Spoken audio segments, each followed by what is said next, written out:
Hey guys, welcome to Neighborhood Picks. NBA in news, the New York Knicks made a trade today, and I'm really disappointed. The Knicks were a playoff team. They were the 5 seed last year, right in the middle. They had a great year to build on. And they got a good young team, and they got a lot of pieces. And they picked up Derrick Rose last year later, and that's kind of like what propelled them to get better and make that playoff run. Before we start, like and subscribe to the channel. That always helps. It's always appreciated. We're going to get into more NBA now, and we're going to be all over the place. Football and basketball mainly now, combat sports. So what I'm saying is the Knicks traded Kevin Knox, who's maybe 4 or 5 years now out of Kentucky. He came out as a freshman, 1 year in college, one and done, went to the pros. He's been a big disappointment. He goes good to the basket, but that's about it. He's never developed a jumper. He shoots bricks. He's a bust. So we got rid of Kevin Knox. And then when I found out we also gave a draft pick, I said, oh, maybe we got who I hope we got. Because, all right, if the Knicks want to win now, like everybody's saying, you don't go get Cam Reddish. The Knicks traded Kevin Knox and a pick for Cam Reddish and veteran Solomon Hill. The Knicks traded for the wrong forward. The Knicks should have brought Danilo Gallinari home. And I'm not just being prejudiced because I'm Italian. Listen to me here. Gallinari came into the league as a 20-year-old, 19 years old actually, turned 20. He was a baby with the Knicks. He had a couple good seasons with the Knicks, 15.6 a game, 15.1.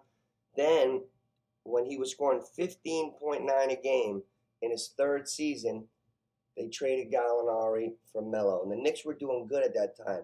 They had Wilson Chandler, Gallinari. They had a little young team. They actually had an over 500 record. Stoudemire had came over first, so he was playing with Gallo, and they were winning. But then the Knicks gave up Gallo, and of course Denver traded Melo. They insisted that Gallinari came because they recognized what a good player he was. So, Melo and Gallo, they both played 7 years in their respective new teams. Melo went to the Knicks for 7 years. Gallo went to Denver for 7 years. In those 7 years, the Denver Nuggets had a better overall record than the New York Knicks. Gallinari's a winner. Let me give you Gallinari's stats when he went over to Denver when he got a little older. He was 21, 22 now. Denver Nuggets, first season, 14.7. 2011, second season with Denver, 14.6. 2012, 16.2, right? 2014, injury riddled, only played a few games, 13. 2015-16, 19 and a half a game. 2016-17, 18.2 a game. The guy was becoming a 20-point game scorer, but that's not it. He shoots over 90% from the free throw line. 93%, 92, 90, 94. He shoots over 40% from three, and he's a full 6'10". Denver won all those years. So what happened? Doc Rivers went and got him. He went to the Clippers. That was the best year the Clippers had till they decided to blow their team up. Doc Rivers and Jerry West. Jerry West said one time Gallinari gets no love. Gallo went to the Clippers. What did he do at the Clippers? He averaged 19 points a game, 18.7 points a game in those 2 seasons. Not only did they go to the playoffs, but they gave the Warriors their best run that year. They took Golden State to 6 games. Nobody else did that. Golden State played other teams and swept them.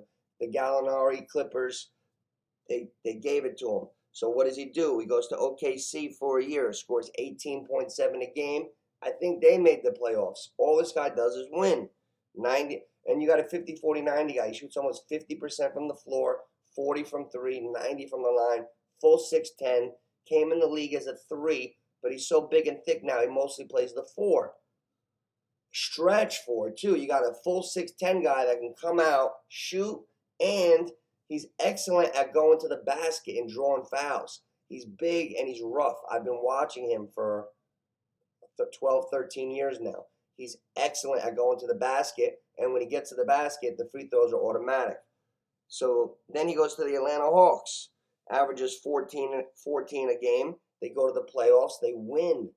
So now Gallinari comes in this year, and I'm watching the Hawks rotation, and I see they're giving him the shaft. He's barely playing. They're putting young guys in because that don't even match his ass. That I guess they want to go with the young guys and build a new team, and he's 33. So I was saying to my dad the other day, I was like, you know what? Gallinari is the perfect trade piece. Pat Riley wanted him bad last year at the trade deadline. He was trying to get him bad for Miami. Gallinari is the type of guy to go to a team. Like if he went to Golden State instead of Bielitsa, forget about it. So Gallinari going to, okay, so I said Gallinari is a perfect trade bait guy for this year. He's going to go somewhere where a team needs a guy. So when I heard the Hawks and the Knicks made a trade, I know the Knicks are trying to win now. They're in like 11th. They're not even in the play-in, but they're close. If the Knicks traded Knox and a draft pick for Gallo, who the Hawks are dogging and not using anyway, I can't really, his production didn't go down. They just stopped playing him minutes. So the last time he played like regular minutes, scored 18, 19 a game. He's a 19-point game of scorer his whole career, 40% from downtown, almost 50 from the field, 90 plus from the line. That's what he does, and he wins. He's unselfish. He's so unselfish. He's a great teammate. So I thought the Knicks gave up Knox, a pick, whatever, some money, got Gallo. If Gallinari came home, now you got, we don't know what's going on with Rose and them, but at least you got Quigley, you got Burks, you got Mitchell Robinson, you got Randall, you got Barrett, and then if you had Toppin, then you got Gallinari. If you had Gallinari coming in, then you could play him with Mitchell Robinson. Like Noel and Robinson, you got two guys that can't shoot a 10-footer. Mitchell Robinson had 7'2", Gallinari had a full 6'10". Or you could even put them you could play big. You could go Mitchell Robinson, Toppin, Gallinari, and Quigley and Burks. Like that would have been the perfect piece to boost the Knicks to put them into playoff real contention. I'm disappointed. Cam Reddish, I see what they're saying.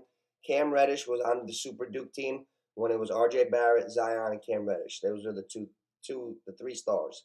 So to think just like 3-4 years later that the Knicks have Barrett and Reddish, it's pretty cool. It's amazing. Reddish hasn't lived up to his potential yet, but he doesn't get a lot of minutes either. There's a little cluster there, so it might be good. But there's a cluster in New York right now too, so I don't know how much the minutes are going to go up. But overall, not impressed with the pick, and I kind of wish we brought Gallo home.